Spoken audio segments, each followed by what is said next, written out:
Cinema first కాడి నుంచి కూడా లాస్ట్ దాకా స్లో ఉంది. మెయిన్ ఏంటంటే రాజమౌళితో సినిమా తీస్తే రెండో సినిమా 100% ఫ్లాప్ అని టాక్. సేమ్ అలానే ఉంది. అంటే మీకు ఏం నచ్చలేదు మరి? ఏముంది సినిమా మొత్తం ఫైట్లు, ఎంటర్టైన్మెంట్ లేదు, సాంగ్స్ లేవు. క్లైమాక్స్ బాగా చేసిందా మరి? క్లైమాక్స్ ఏముంది, నరుక్కోవటం ఫస్ట్ కాడి నుంచి లాస్ట్ దాకా నరుక్కోవటం. సినిమాకి వచ్చేది ఎందుకు? ఎంటర్టైన్మెంట్ కోసం. సరే స్టోరీ నా ఒపీనియన్ చూస్తున్నా, మీ పర్సనల్ ఒపీనియన్. అంటే ఇప్పుడు సాంగ్స్ అవన్నీ ఎలా అనిపిస్తున్నాయి మరి? సాంగ్స్ ఎలా అనిపిస్తున్నాయి? ఒక్క సాంగ్ రొమాంటిక్ సాంగ్. ఎన్టీఆర్ అన్న పర్ఫార్మెన్స్ ఎలా అనిపిస్తుంది మరి? NTR acting super. Villain character Saif Ali Khan ఎలా? సైఫ్ అలీ ఖాన్ కూడా నెంబర్ 1 చేశారు. అది విలన్, వీళ్ళిద్దరూ నెంబర్ 1 చేశారు.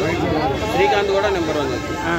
అంటే ఇంటర్వెల్ బిఫోర్ ఫైట్స్ ఉన్నాయి కదా, అవి ఎలా అనిపిస్తున్నాయి? ఫైట్స్ మొత్తం హైలైట్ అన్న, మొత్తం ఫైట్స్.